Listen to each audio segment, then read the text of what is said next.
ನಮಸ್ಕಾರ. ನಾನು ನಿಮ್ಮ ಮಿಸ್ಟರ್ ಪ್ರಾಫಿಟ್. ಶುಕ್ರವಾರ ಅಮೆರಿಕದ ಡೌಜನ್ ಮಾರ್ಕೆಟ್ 500 ಪಾಯಿಂಟ್ ಪಾಸಿಟಿವ್ ಅಲ್ಲಿ ಕ್ಲೋಸ್ ಆಗಿತ್ತು. ಆದ್ರೆ ಇವತ್ತು ಬೆಳಿಗ್ಗೆ ಡೌಜನ್ ಫ್ಯೂಚರ್ಸ್ 100 ಪಾಯಿಂಟ್ಸ್ ಪ್ಲಸ್ ಅಲ್ಲಿ ಟ್ರೇಡ್ ಆಗ್ತದೆ. ಏಷ್ಯನ್ ಮಾರ್ಕೆಟ್ ಪಾಸಿಟಿವ್ ಅಲ್ಲಿ ಟ್ರೇಡ್ ಆಗ್ತದೆ. ಆದ್ರೆ ಜಪಾನ್ ಮಾರ್ಕೆಟ್ ಮಾತ್ರ 2.4% ಡೌನ್ ಅಲ್ಲೇ ತೋರಿಸ್ತದೆ, ನೆಗೆಟಿವ್ ಅಲ್ಲೇ ಟ್ರೇಡ್ ಆಗ್ತದೆ. ಇನ್ನು ಫಾರಿನ್ ಇನ್ಸ್ಟಿಟ್ಯೂಷನ್ ಅವರು ಫ್ರೈಡೆ 1766 ಕ್ರೋರ್ಸ್ ನ ಸೆಲ್ ಮಾಡಿದ್ರೆ, ಡೊಮೆಸ್ಟಿಕ್ ಇನ್ಸ್ಟಿಟ್ಯೂಷನ್ ಅವರು 3161 ಕ್ರೋರ್ಸ್ ನ ಬೈ ಮಾಡಿದ್ದಾರೆ. ಬೆಳಿಗ್ಗೆ ಗಿಫ್ಟ್ ನಿಫ್ಟಿ 26,160 ಅಲ್ಲಿ ಟ್ರೇಡ್ ಆಗ್ತಾ ಇದೆ. ಇನ್ನು ನಿಫ್ಟಿ ಫ್ರೈಡೆ 26,069 ಅಲ್ಲಿ ಕ್ಲೋಸ್ ಆಗಿದೆ.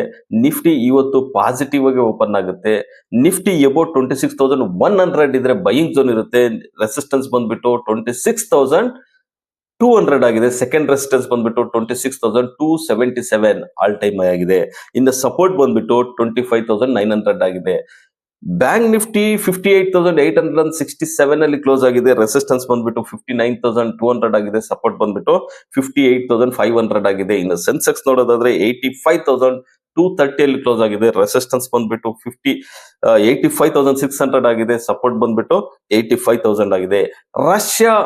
ರಷ್ಯಾದ ಪುಟಿನ್ ಮತ್ತು ಟ್ರಂಪ್ ಇಬ್ರು ಮಾತುಕತೆ ಆಗಿದೆ. ರಷ್ಯಾ ಮತ್ತು ಉಕ್ರೇನ್ ಯುದ್ಧದ ಸಲುವಾಗಿ ಮೋಸ್ಟ್ ಪ್ರಾಬಬ್ಲಿ 27th ನವೆಂಬರ್ ಅಂದ್ರೆ ಈ ಗುರುವಾರ ಫೈನಲೈಸ್ ಆಗಿ ಕ್ಲೋಸ್ ಆಗೋ ಸಾಧ್ಯತೆ ಹೆಚ್ಚಾಗಿದೆ ಅಂತ ಹೇಳ್ತಾ ಇದ್ದಾರೆ.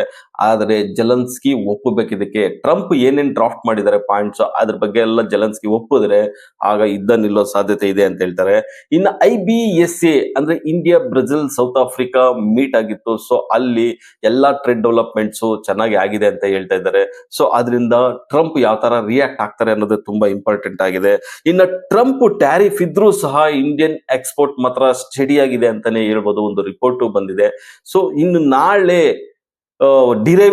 Equity derivative expiry, month end expiry ಇರುತ್ತೆ. ಸೊ ಒಂದು ವಾಲಟೈಲ್ ಅಂತೂ ಇವತ್ತು ಇಲ್ಲ ನಾಳೆ ಒಂದು ದೊಡ್ಡ ವಾಲಟೈಲ್ ನೋಡೋ ಸಾಧ್ಯತೆ ಹೆಚ್ಚಾಗಿದೆ ಅಂತಾನೆ ಹೇಳ್ಬೋದಾಗಿದೆ.